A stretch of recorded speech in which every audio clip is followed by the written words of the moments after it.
Thank you for having me, David. It's an honor to be joining you today, especially at this time. I just on Thursday, I believe, I published my column for the Jewish Journal, my bi-weekly column, where I was asking Jewish institutions in Israel and in the diaspora to include more diverse voices of Mizrahim as well, the Mizrahi Jewish community. So when I actually got the email from you way before that, but I just want to point that out, that it's so important to have diversity of voices, and I just very honored to join Limud. I've been part of several Limuds in Germany, in New Zealand, in other Limud programs, and it's always really inspiring for me to join other Jewish people and people who want to learn about Jewish ideas that are interested in this topic. So thank you for having me.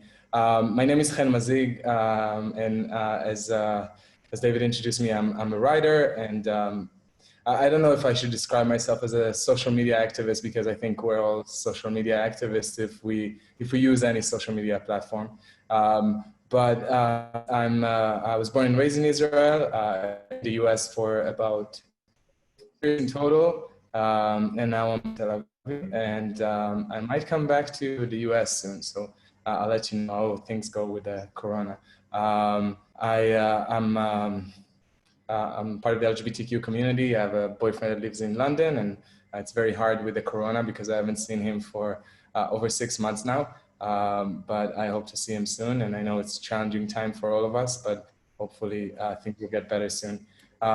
So my session today is about how to use social media and how to really utilize this unique tool at this unique moment in our history to make a difference for our people. I believe that social media is perhaps the strongest place we have at the moment, even stronger than traditional media, to influence public opinion.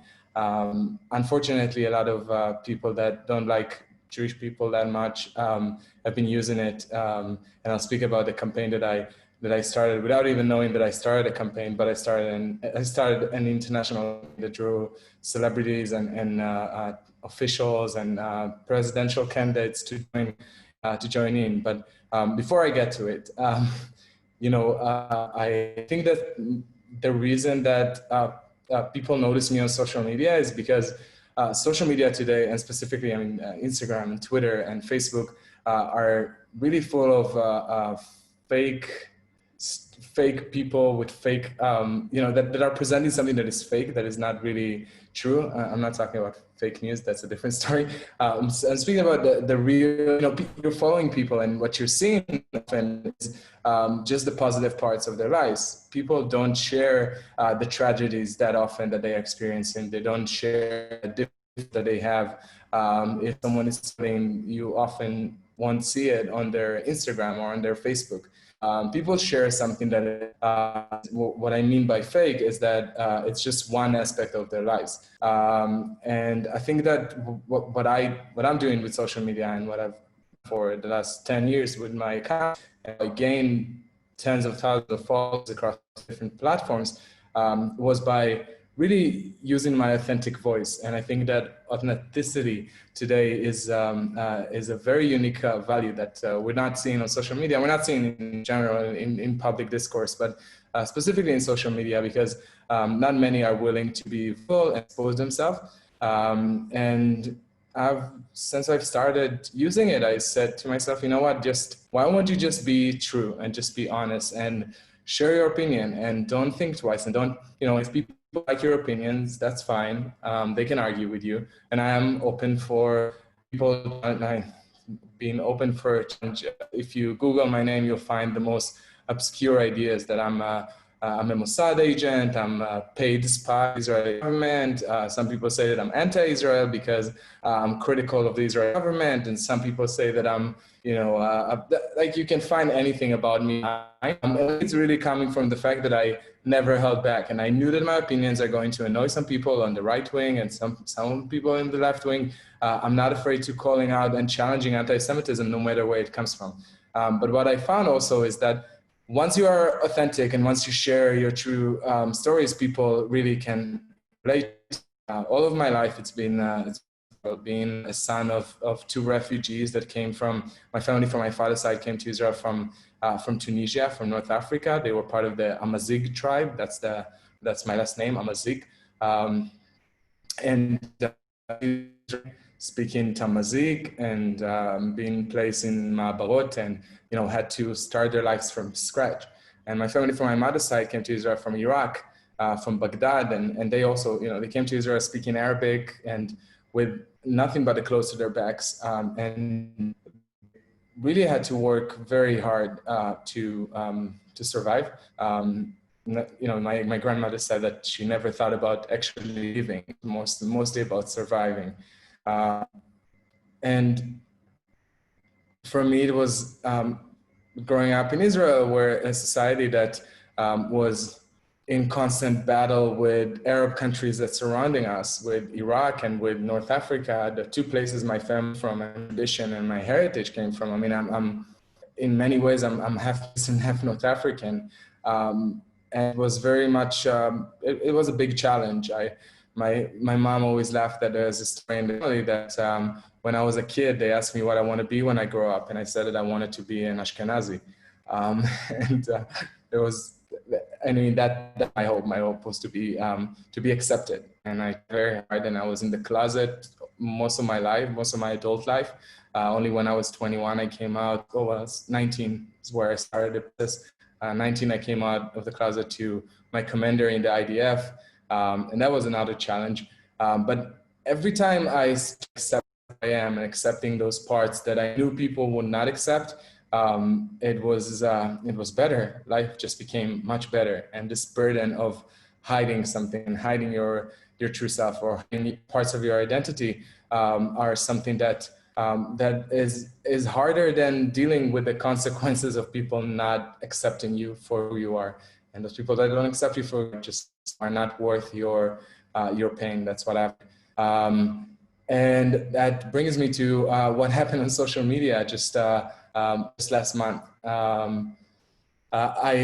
I'm using Twitter a lot, and I'm following a lot of accounts, and I'm trying to be, to just stay updated and make sure that I'm reading everyone's tweets and get as much information as I can to make up my mind. And every time I see any hashtag trending on Twitter, and Twitter has this ability, like on the main page of Twitter, you can see which hashtags are trending.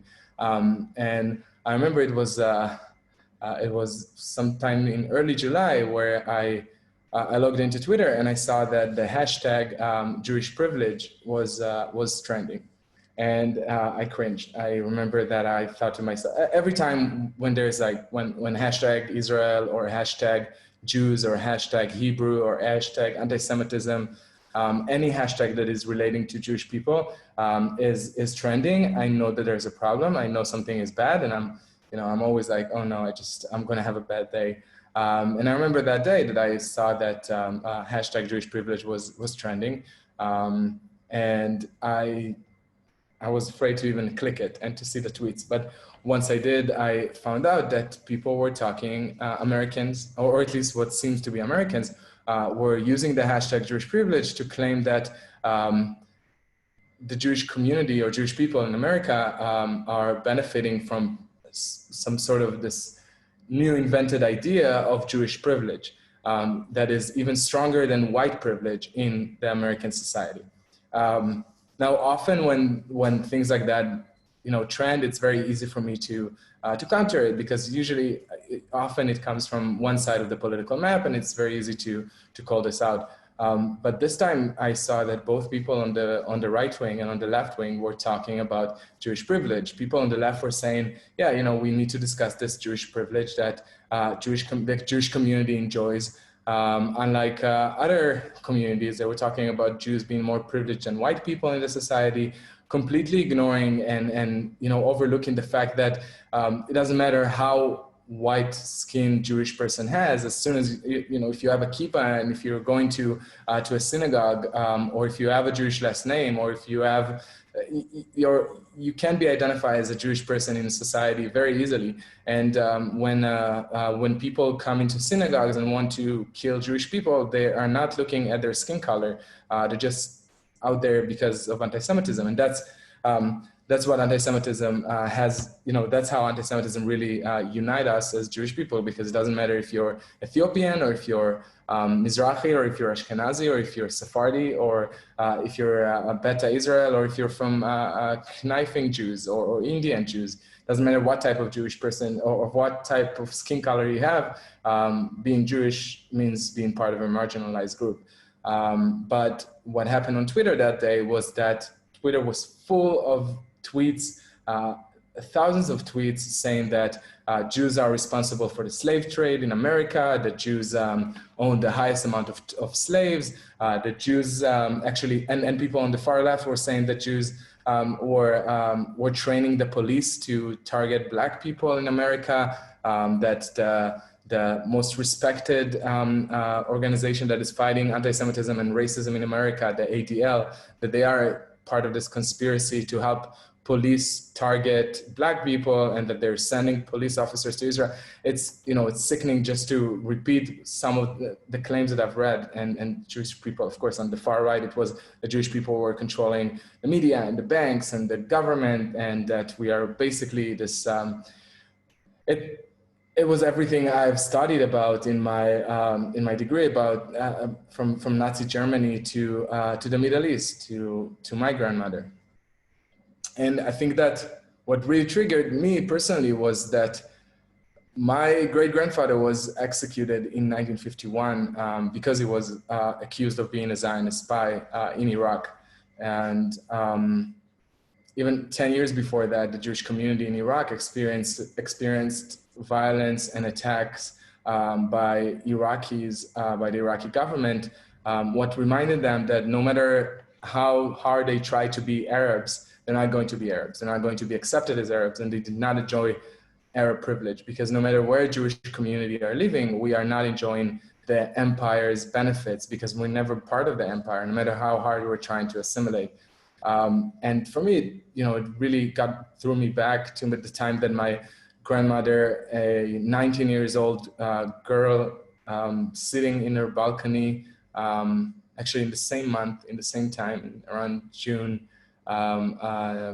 1st, and she saw an Arab Iraqi policeman coming towards her best friend, Aziza. Aziza was a disabled Jewish girl, and my grandmother was screaming at her in Arabic to come into the house and to hide, because those were the days of the Farhud. Farhud in Arabic means violent disposition. It was a time that the Jewish community of Iraq was subjected to the most horrific violence and attacks. But Aziza, the young girl, didn't listen to my grandmother. And about a few minutes after that, the officer grabbed the girl and raped her and killed her. And my grandmother witnessed this whole thing without being able to do anything or to stop that. After he finished his act, she went downstairs and picked up the girl and brought her into the house. I remember this story being told to me often as a child, and then growing up with this story that my grandmother experienced violence for 2 days, and she had to hide in her house, just praying for God, praying for Hashem to save her, and she was saved. But at the end, she had to leave her house and had to leave her property or land, her culture, the language that was erased, the Judeo-Iraqi Arabic that I speak it, but I probably wouldn't be able to pass it on to my kids. And all of this came to me when I read this hashtag, when I saw that people from both far left and far right, but also people in the center, the just moderate left and moderate right, are falling into this idea and talking about Jewish privilege. That was the same accusations that caused the expulsion and the ethnic cleansing of the Jewish community from North Africa and the Middle East, and in Europe, and in the Spanish Inquisition, and in every time in our history, that was the type of accusations that led to our plights. So I knew that I have to do something. I went to sleep that night when I first saw it trending, and I thought, I'm going to have to do something. I'm going to have to try and combat it. And I didn't know how, because the hashtag already trended, and people were exposed to this information. And I said, we have to do something to fight it. The following day, I remember that I started to look into it a bit more, and I saw that the hashtag actually did not start on Twitter. It started on this platform called 4chan. So 4chan is like a forum that no one is monitoring. So there's no rules. Everyone can join it. They can say whatever they want. And it becomes a hub for racists and anti-Semites and neo-Nazis and KKK that are really speaking very openly about anti-Semitism and planning attacks on the Jewish community online. And in a time of Corona, instead of physical violence against the Jewish community, what we're seeing is, other than vandalizing synagogues and attacks that we're seeing in the recent few weeks, I think that the type of attacks that now we're witnessing are online attacks. And the attack that they were planning was the one with the hashtag Jewish privilege. And they were saying, we have to use the language of the left. We have to say that we're actually supporting Black Lives Matter. And some of them were saying, yeah, I'm actually going to say that, yes, there is Jewish privilege, and I'm going to pretend to be Jewish, and that I'm going to say that Jewish lives matter the most. And really, and they were talking to each other and planning this thing that actually, came about the day before with the hashtag that was trending. So the following day when I saw that, I said, you know what, maybe there's a way to make a lemonade out of this lemons. And I've decided to use the hashtag Jewish privilege and to share the story of my grandmother. And I used the hashtag Jewish privilege, and I said, my grandmother, Jewish privilege is when my grandmother was forced out of Iraq, her and 850,000 Jews, for being Jewish. That was their only sin. And then I encouraged my followers to join and share their stories. And about an hour later, the hashtag was trending again, but this time for the right reasons. Jewish people were sharing stories of how, stories about anti-Semitism, how they were rejected from the different societies, different communities they lived in, how they experienced anti-Semitism, how their family experienced anti-Semitism, and Sarah Silverman and other David Badil and Josh Gad and Marianne Williamson and David Seaman and a bunch of other celebrities and public figures started using the hashtag Jewish privilege and share stories from how they faced anti-Semitism and how challenging it was for them. After I think 12 hours, the hashtag was trending with over 100,000 tweets that were all mostly from Jewish people that were sharing their stories of the challenges that they face as Jewish people in a society that, in America at least, is a Christian-dominated, and they are a minority, a marginalized minority.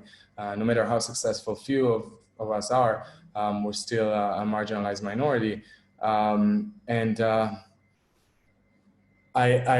then went back to 4chan, the forum of the anti-Semites. I mean, there's other people that surf in 4chan that are not anti-Semites, but it's a hub for them because there's no monitoring. And they were very upset by me.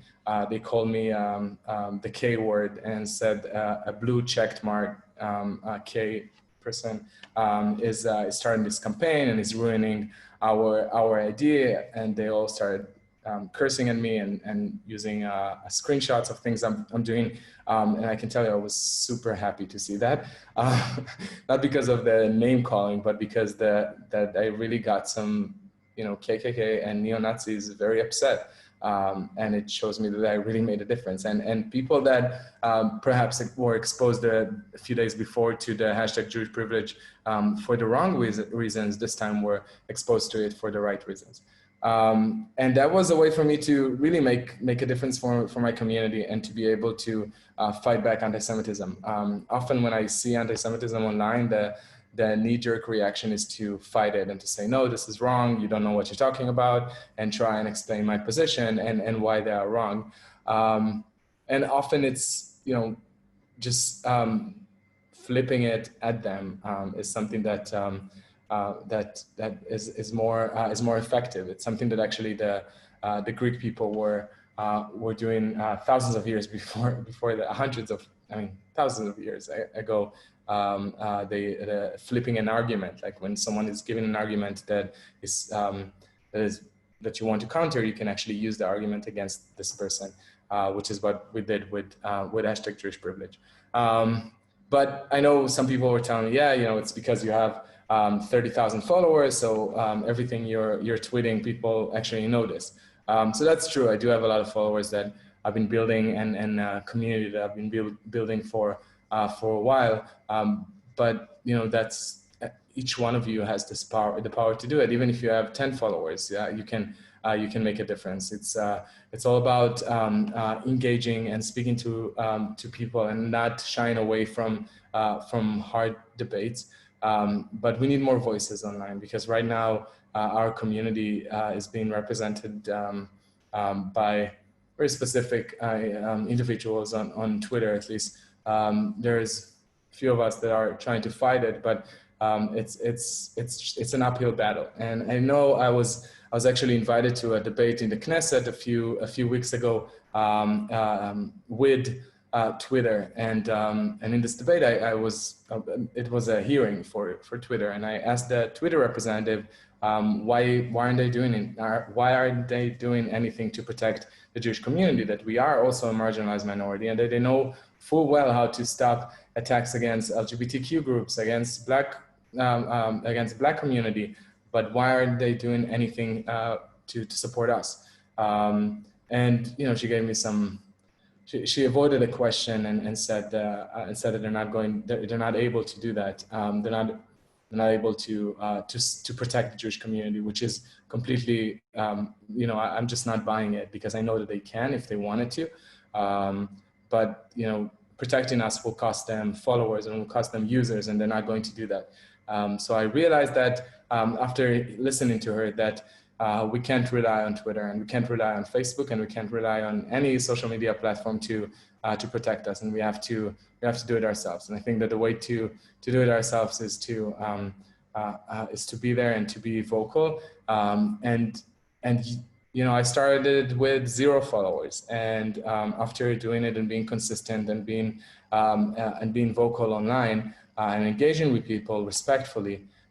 Remembering that whatever you're putting out there is out there. There's no way to, once it's on the internet, it's on the internet forever.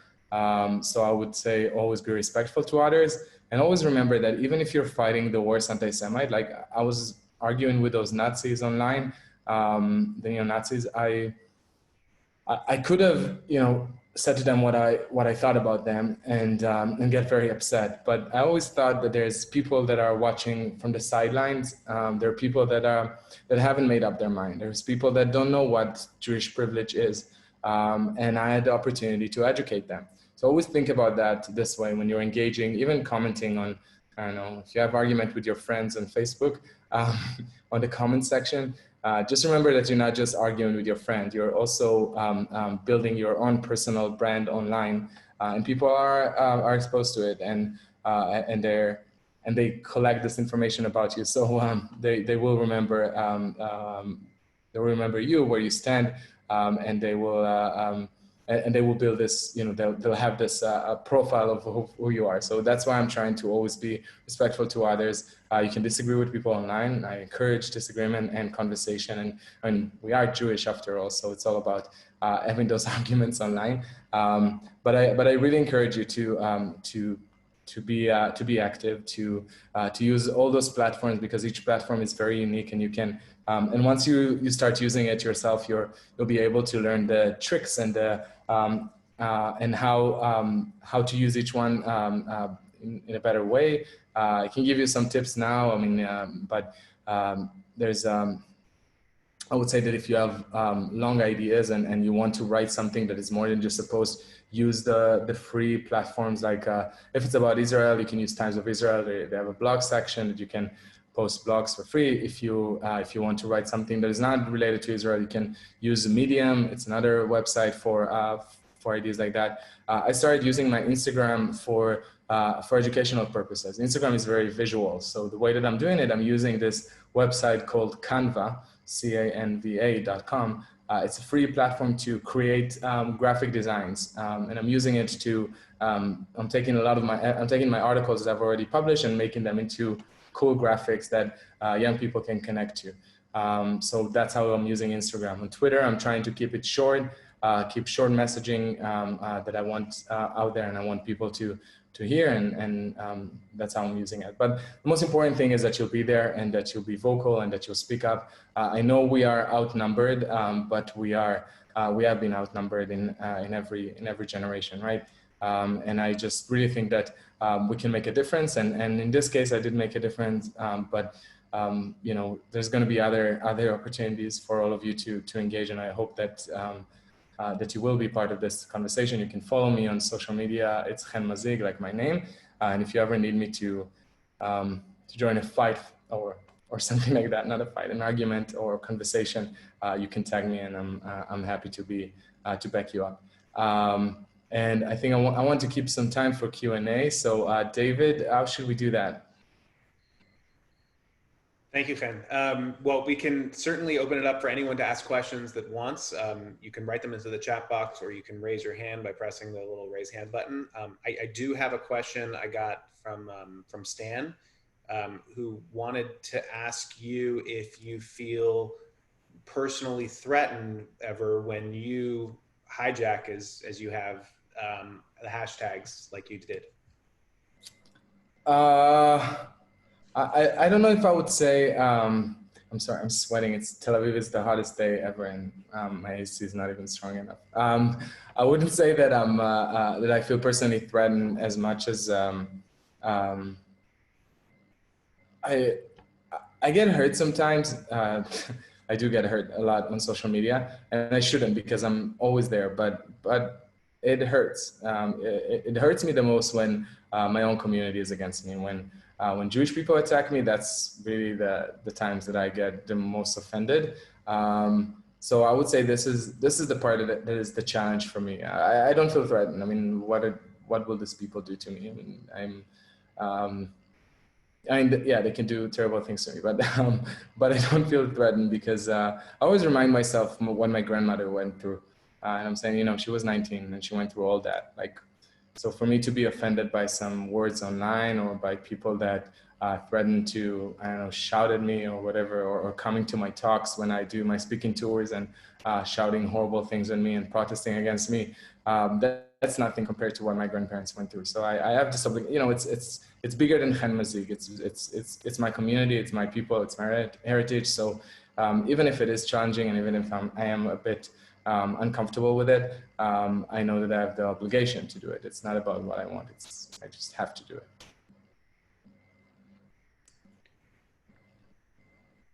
We have a question from, I'm going to mispronounce your name, I'm sorry, Nesanel. What do Jews do to you? I think you know, asking. Oh, about my point, yeah. I mean, what did Jews do to me? Many of them disagree with me, and that's fine, because I'm all about disagreement and conversation. I'm open for it, and I think that's, you know, that's what's so unique about our people and our tradition, that we're open for this for conversations. I think it crosses the line when people target me personally and saying, you know, invalidating who I am, or saying that that I'm not really Jewish, that Jewish people don't speak this way, or that that I don't say what Mizrahi people should say, or I don't say what gay people should say, or that people on the left are saying that I'm a Zionist and that's a problem, and some people on the right are saying that I'm progressive and that's the problem. That that if I'm progressive, I'm actually against Jews, and people on the left saying that if I'm a Zionist, I can't be progressive. So that's but that's what the Jewish people on the sides of the political argument are saying about me. But I'm a person that is going to fight anti-Semitism and call it out wherever it is. And I believe that if you're not doing that, and if you're choosing to call out anti-Semitism or pretend that anti-Semitism exists on one side of the political map, you're basically saying that your politics is more important than your Jewish identity. And for me, my Jewish identity comes before everything else. I'm not religiously Jewish. I don't practice all the religious aspects of Judaism. I do keep kosher, and I'm trying to keep Shabbat when I can and do the holidays and all that. But my Jewish identity is not based on my religious identity. It's based on my ethnicity, on me belonging to the Jewish people, and that's why it's so strong for me, I think. So that's why it hurts when my people, my community is saying things targeting me personally rather than ideas that I bring up. So. Question from Jody. Which of your content brings the most positive response, do you think? I'm sorry? Like what do you do online that brings the most positive response? Oh, the most positive response on Instagram. Instagram is beautiful. It's just, first of all, it's just super visual. I mean, it is visual. Like there's text and there's caption, but it's visual. So I think people just really enjoy seeing pictures and seeing graphics. And second, you can really control Instagram. Although my account is public and everyone can follow me, there's more ways to monitor who can comment and who can engage. And often when white supremacists or neo-Nazis or anti-Semites are trying to like infiltrate my Instagram, I'm able to block them and report them. And actually, I find that Instagram is taking serious actions against these propagators. So and I'm seeing a lot of young people. You know what? The reason I'm doing all this is because young Jews online tell me all the time. I'm telling you, like daily, I'm getting messages of young Jews telling me, "Thank you so much for speaking up. Thank you so much for being a voice, because we feel invisible and we feel voiceless." And it's heartbreaking for me to read those messages, but it's also so encouraging to know that I'm able to be a platform and to be a voice for young Jews, because that's why I'm doing it. I'm doing it because I want those young Jewish people to feel that they have a place. It doesn't matter if they are religious or secular Jews, if they are Mizrahi or Ashkenazi or Beta Israel or whatever they are, or if they are gay or straight or queer or trans or whatever they are, if they are Jewish and they identify as Jewish, and doesn't matter, like no one is going to gatekeep what Jewish is my message to them. And I think that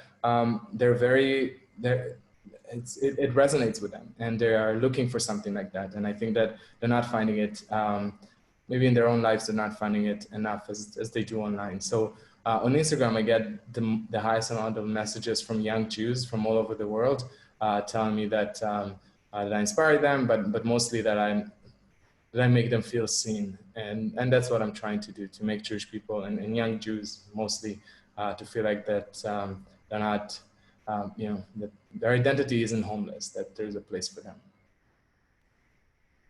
See a question from Bracha, who feels like she doesn't always have, facts and figures at her fingertips, but wants to know how to speak up in response to what feels like a problem or problematic posts on social media. How do you recommend someone take the mantle of trying to attack the issue?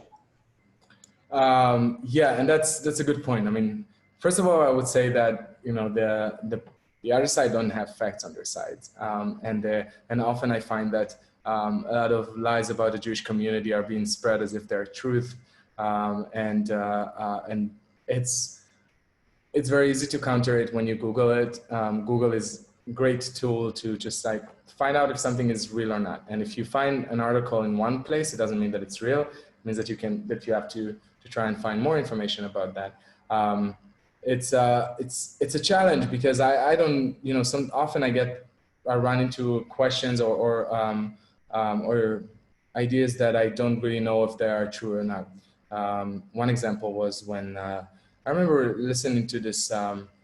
There's this platform called Now This, and it's a platform for short videos. It's very liberal and progressive, and they're speaking about issues that I really care about, and that's why I follow it. This is speaking about racial equality and LGBTQ rights and migrants' rights, and that's why I've been listening to them for a while. And then one day, I mean, often they had things that were a bit problematic about Israel, but a few months ago, they posted an article. They posted a video where they interviewed Jewish students about the immigration policies in America, and the students were saying, one of the students was saying that she thinks that the immigrants are just like something about how Anne Frank didn't die in camps. She actually died of typhus, like a lot of Jews, and that's because of the diseases that were spread. And something there sounded off to me. And I didn't know that, but I Googled it because I said, we all know that Anne Frank did not die she might have died of a disease, but she died in a camp, but she died because of the Nazis. But the statement of this Jewish student was that basically the Nazis didn't kill her, and it was more the disease that was spread between the Jewish community, in the Jewish community back then. And I Googled it, and I went to the ADL, and I researched that there, and I found out that it's actually an anti-Semitic trope that neo-Nazis and white supremacists are being spreading, saying that the numbers are inflated, and that the Jews the Jews were not killed in gas chambers where they actually died of diseases, and one of their stories was that Anne Frank died of typhus. So I didn't know that in depth, and then I found out about it, and I realized that probably this Jewish student did not know that she was spreading this lie that she might have heard online, and I called it out, and I called out the platform, and that actually got them to apologize and to remove the video. Actually, the student also said that she didn't know about this. So so that's an example that, you know, I don't know stuff myself, so I'm always researching.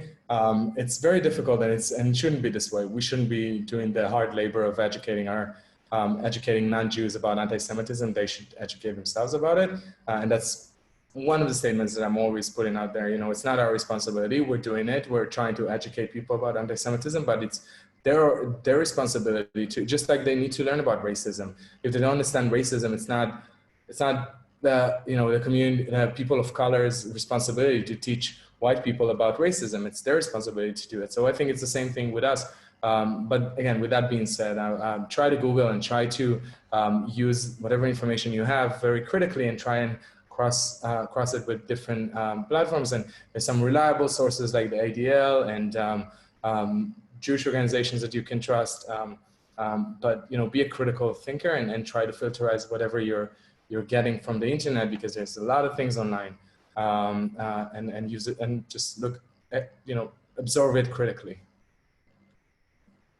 We have a really thoughtful question coming from Danielle, who writes, well, first she compliments you. You're a lion amongst men. Thank you for standing up for our people and our history, especially at times when it's not easy. At every political rally I've ever attended, at some point I hear anti-Israel chants regardless of what the cause is.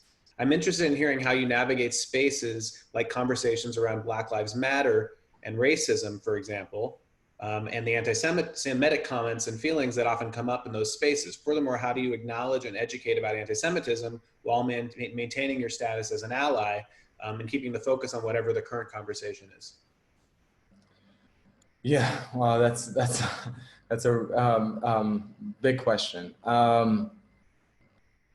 I think that all of us understand and know, well, first of all, sorry, Danielle, thank you for the compliment. I'm just doing my part. We're all doing our part. And it's, but I appreciate it. But the way that I operate online is, as I said in the beginning, I'm being authentic to who I am. And I know that each one of you in this chat, and each, you know, and everyone that are participating in Limud, I'm sure, are against racism. And we are, as a community, we know what it is to be a stranger in foreign lands and what it is to be refugees, and how difficult it was for us for centuries. And we don't want other communities and other minorities to suffer this way. And being authentic to who I am as a Jewish person is not just fighting for my community, it's fighting for all community of marginalized people. And obviously I'm not going to speak about every community every day in the same way, but when there's a story about, when the story about George Floyd broke, it was something that I spoke about and condemned, and we must all do it. When I see Islamophobic attacks online, attacks about Muslim people because they are Muslims, not because of any other reason, I call it out, and it's important that we are able to do it and call this out. When I see racism in my comments, I call it out. I'm trying to it's important for me because, first of all, because I'm half Iraqi, half North African, but also, and I'm gay, so I'm speaking about those communities that I'm part of, and it's probably easier for me because I'm part of those communities, and I don't need to prove that I'm an ally because I experience homophobia, I experience racism, and I experience anti-Semitism. But if all of you, if some news is coming out about an issue that you care about other marginalized community, speak up about it. I know that I wrote actually a column a few weeks ago, or a couple of months ago, about Black Lives Matter. And I know that it's very challenging to see that some activists and some leaders in this movement holding anti-Israel and sometimes anti-Semitic ideas. It was also challenging to see that the Women's March, a march that was an organization that represented such an important cause, such an important issue. We all must support gender equality and to fight for equal rights for men and women, and fight against discrimination, against sexual harassment, and for a better society. But to see that the leaders of this movement or the leaders of the organization held anti-Semitic ideas was disheartening for me and for other Jewish women. But in my article, actually in the Jewish Journal, in my column, I was talking about Black Lives Matter, and I said that I believe that there is this plan. I don't want to get into conspiracies, but I believe that some people that really don't like Jewish people said, it will look great if Jews come out against Black Lives Matter, if Jews say that Black lives don't matter. And I don't want us to fall to this trap. And I know that no Jewish person, or at least like 90% of us or 95% of Jews, don't think that Black lives don't matter. We know that we've been allies of the Black community for decades, in both in Israel but also in the U.S. since the days of Rabbi Eshel until today. It's something that is in our DNA, and when we know. Again, we know what it's like to be marginalized and to be oppressed and to be every holiday in Passover, we're reminding ourselves that we were slaves once, and how we must fight against this. So I say, why not supporting this movement rather than its leaders, and not the organizations, but just saying that we do believe that Black Lives Matter and we are fighting against racism. I don't think it's going to harm us or say that we are allying with anti-Semites, because we're not, and it's obvious that we're not. But speak up about different issues, about minority issues, about marginalized communities that deserve and need our voice. They really need our voice in this day and age, in this moment in history, with leaders that are promoting racist ideas, that are promoting homophobic ideas, that are really not kind to minorities. And I think that's as a Jewish community that we were all refugees once, and we were all attacked and oppressed. We, out of everyone, or not even out of everyone, just like many others, we're able to know when people need and deserve our voices, and it's not going to harm us, even if they're trying to set us up or trying to make us say something that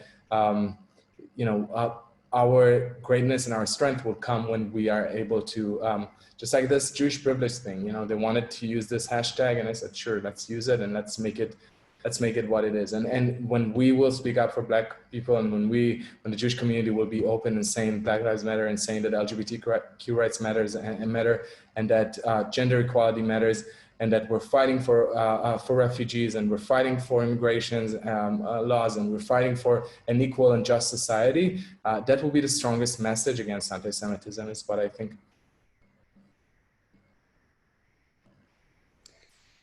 We have like 30 seconds left. So unfortunately, we're not gonna be able to get to more questions, but Chen, I wanna thank you. I wanna just give you the floor to say any last thoughts, insights, motivational words. Thank you for inviting me. I think that, it's I don't know, it was an honor, and it's an uphill battle, but again, in every generation it was an uphill battle, and we will overcome, because we always overcome. So thank you. Thank you, Chen. Thank you for the work you're doing. Good luck with your air conditioner. I hope it works a little more strongly than it has the rest of the day. Everyone, thank you for joining us for this session. We have like a 10-minute break before our next round of sessions begin. You can log back into the schedule, and as a reminder, you click the yellow big open Zoom button to open your sessions. But then again, y'all are here, so you didn't have trouble doing that. So enjoy the rest of your festival. Thank you for joining us. Thank you, Chen, and have a good day, everyone.